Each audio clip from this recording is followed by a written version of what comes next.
Good afternoon to you. Chief Meteorologist Tim Buckley with you on a Friday afternoon.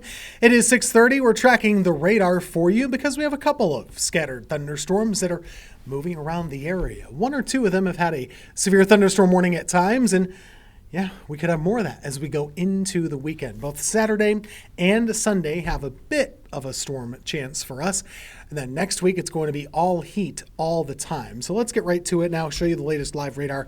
We'll probably show a lot of this throughout the show here as we go because it's live information, and that's what you want. That's what I want to show you too. So right now, here's the latest live view. Earlier, we had some stuff popping up in the foothills. They have kind of fizzled out for the most part. But here locally right now, we just had a severe thunderstorm warning expire. It was in effect for Randolph County, Chatham County, and Moore County. I've not gotten any storm reports from that system, so I don't really expect that anything bad was going on inside of that cell. And while I'm here, let's check out any power outages. Not really seeing any of those either. That's usually a good sign that it was pretty well behaved. But as I did say that, let's take a look here. We have a couple of little storm reports popping up within the last couple of hours. This was down in the Coleridge area. Looks like a tree and a roadway blocking one lane of travel there. Over here in Moore County, similar situation, a couple down trees and a few power lines. So some impacts, not extreme impacts, but at least a little something to show you there in that part of Randolph County. Got about 100 or so power outages. So not very many of those, but still a couple on the board at the moment. And live radar right now, we had a few of these showers just kind of popping up on their own, but they're causing a few additional ones to form. So this thing went going here in Chatham, and then we see this one kind of following up. So we might have a little bit of a chain reaction to track for you. If we're in Asheboro right now, you have a little bit of light rain downtown, and then on the east or west side of the city, there's some of your heavier rain. So if we zoom in here, this is right along places like Old Lexington Road, Back Creek Road as well, and it's all headed off to the north. So this is going to be pushing up toward Randleman and Level Cross. Pretty picturesque storms too. They're all on their own, tall clouds. So if you're in Winston-Salem, Greensboro, just look to the south right now. You'll see these things. They're out there.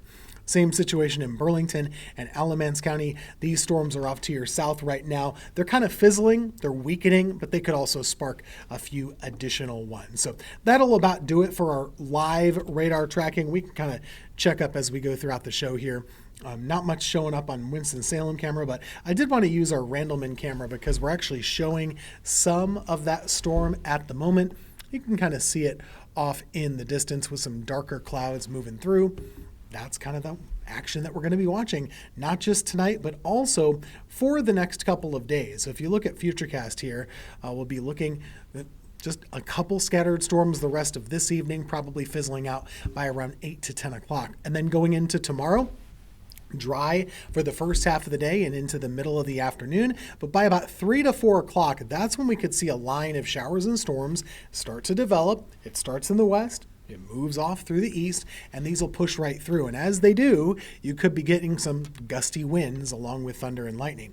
On Sunday, same idea, dry for the first 2/3 of the day, and then going past that, watching through Sunday afternoon and evening, a couple more of those scattered storms. Both of these days have at least a low chance of severe weather. So we're in a level 1 risk for Saturday. We're also in a level 1 risk for Sunday. Both of the weekend days are hot and humid, but they're not crazy. Right around 90 for both days. Morning lows right around 70. So it's going to be hot and humid both days, and that's why we're getting some of those thunderstorm risks. I want to be clear as we're going through the forecast, we have some really serious weather going on heading into next week. We're forecasting what could be one of our worst heat waves in some time. Wednesday, Thursday, Friday, and Saturday are all part of our weather impact alert here. Temperatures could be right around 100 degrees 4 days in a row. Keep in mind, we haven't hit 100 degrees in about 14 years. And I'm not guaranteeing it's going to happen this time, but it is going to be right around that 100 threshold, and it'll be feeling more than that. more like 105. So that's going to be some serious heat that we're having to track for you. You're going to have to take it easy, stay cool and hydrated, and be smart listening to your body. All of those things are going to be really important. We've talked about this already for several days, but it's basically part of what we call a heat dome, a big area of high pressure that's going to be centered around the eastern United States, flexing its muscle and providing that extreme heat to millions. I mean, this is going to affect basically everybody in the eastern United States, and it's going to stretch right into July 3rd, July 4th. All of those festivities are going to be very difficult to deal with. So that's kind of where we're going.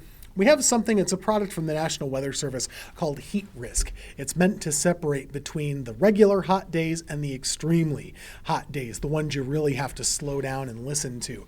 We're looking at that heat risk really building by Wednesday and Thursday. That's when it starts to get into the major category and the extreme category. And I see that kind of sticking around through Friday and Saturday as well. So these are all things we're going to have to take very seriously. The computer models are through the roof on this thing. They do have temperatures right around triple digits pretty much all of those days. That would be an all-time record. I'm not so sure we're going to set an all-time record, but we're in a drought right now. And when it is a drought condition outside, the ground is drier. It can heat up more efficiently. There's not as much water in the ground. So that could play a role in the type of heat that we're expecting going into the middle of next week. So lots to track for you. We're going to be on top of it over the next several days as heat and humidity start to roll in and make their presence felt for our area. It's going to be some tough weather toward the middle of next week. That's kind of where we're going. And again, here's your 7-day forecast as we look at it together now. Temperatures getting a little bit worse day by day. I have us right there around 89 to 90 through Monday, but into next week, mid-90s arriving on Tuesday and right around 100 Wednesday, Thursday, and Friday. It's going to be some difficult weather, like we said.